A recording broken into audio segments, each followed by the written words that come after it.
Hello, I am Jaime Elizondo from Real World Ranching, where our goal is to maximize your profitability while you improve your land the fastest. Today, I am going to talk about, is wasted hay the best way to build up fertility in our soils? I have long read and heard that unrolling hay and leaving much hay residual is not wasted, but good for your soil, with many teachers telling ranchers to use unrolling hay to build fertility in poor areas.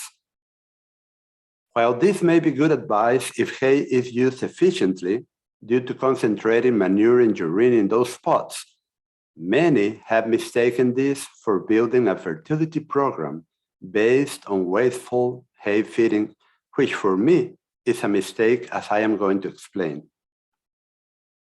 Now, I am going to talk about building soil humus, as soil humus is your soil's real fertility.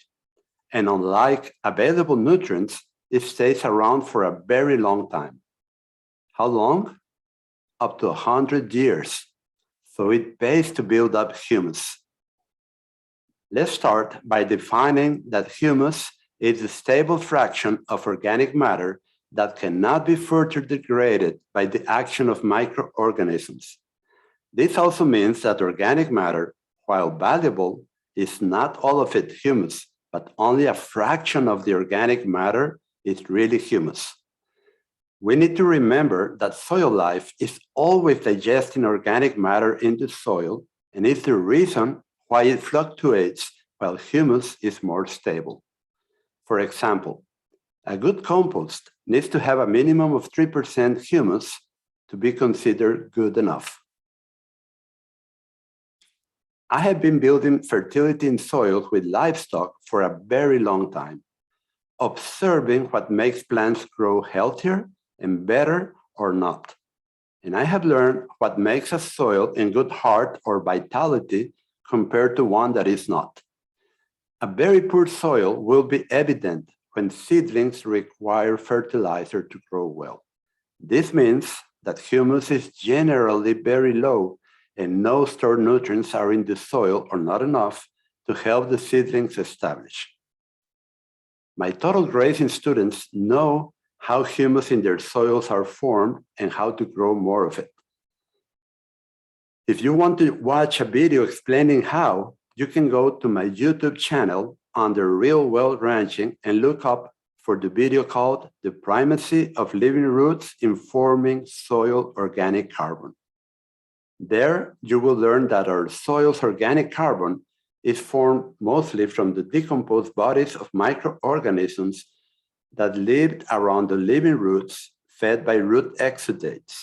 And the amount of root exudates which feeds them depends wholly on the leaf-to-stem ratio on the forage plants. This represents around 80% of the total humus production. Such research is new, around 6 years old. So the microorganisms are themselves digested by other microorganisms, eventually with the last digestion being carried out by fungi. So this is a great breakthrough, as before that, most people accepted that humus was built by litter or forage residual and animal manure, bodies, etc. But that only makes up a small percentage of the humus created per acre per year. So we find that we have been mining humus formed a long time ago, and we must start building up humus in our soils to achieve soil health and much higher and cheaper production.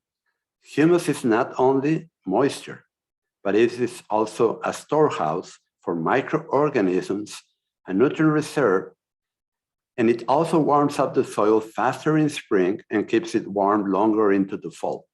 It also buffers pH and releases nutrients on demand, which allows for a much higher quality forage for your livestock than with synthetic fertilizers. So what does all of this have to do with unrolling hay to increase our soil humus? Well, first of all, hay is a very expensive fertilizer. Unrolling hay in the field to feed cattle and allow some of it to be trampled, defecated on, and urinated on, will grow more grass for a certain period. Yes, but how long? This depends on the temperature in your environment, with hotter environments giving shorter time effect and lower temperatures giving longer time effect. The important thing is to know that the extra growth we get from unrolling hay is from the humic acids being released when the hay decomposes, as there is very little real humus produced per acre when trying to fertilize with expensive hay. With today's beef and hay prices, it makes much more sense to have the hay used as feed, with as little waste as possible instead of using it as a fertilizer, and to grow more humus by doing total grazing, where you avoid overgrazing and increase the leaf-to-stem ratio of your grasses, which is how you can really start building humus in your land. Another very important factor in humus building is to have fat and strong roots in your forages. By doing total grazing, you ensure that the correct rest period is observed, which allows your forage plants to grow deep and strong roots. Roots then can get fat in the stockpile area that is an integral part of the total grazing program, which also allows you to save big money on hay feeding, up to $200 per cow per year. The amount of fat and oils we can produce per acre per year will determine how much humus we create per acre per year. All of our forages contain oil or fats, which increases when photosynthesis is enhanced by a high leaf-to-stem ratio. When doing correct total grazing and all plants are consumed close to the ground, this also means that the stems are consumed, and this allows the regrowth to be much higher in leaves and more of them.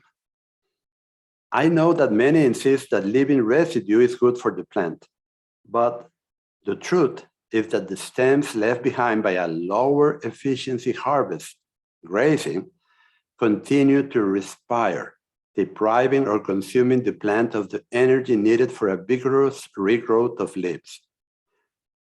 When the stems are consumed with the leaves, the energy stored in the crown and fat roots by the previous longer rest period will be ready to be used when conditions for rapid growth are in place. My total grazing students have observed this and are reaping the rewards of much more forage production in their farms and ranches. We need to remember that green leaves produce energy through photosynthesis, while stems consume energy by respiring. The difference between the energy produced and energy consumed is the energy left for production and for fattening roots. Most humus is produced by plants with a high photosynthetic activity, which have had the time to grow fat roots. This means plants that have a high leaf-to-stem ratio. So which type of grazing do you think will give a high leaf-to-stem ratio? Will selective grazing, where the stems are left behind by the cattle and stay attached to the plant, or a total grazing where the stems are consumed by grazing? Which type of grazing at the high stocking rates required for profitability will give a longer rest period to grow deep and fat roots? We need to remember selective grazing by definition means a shorter rest period than total grazing. How much shorter? 2 to 3 times shorter. And this means a lot in terms of how much leaf per acre and humus per acre is produced. If you are a student of total grazing, you are observing this in your own ranch or farm. Okay, now let's go to the takeaway points.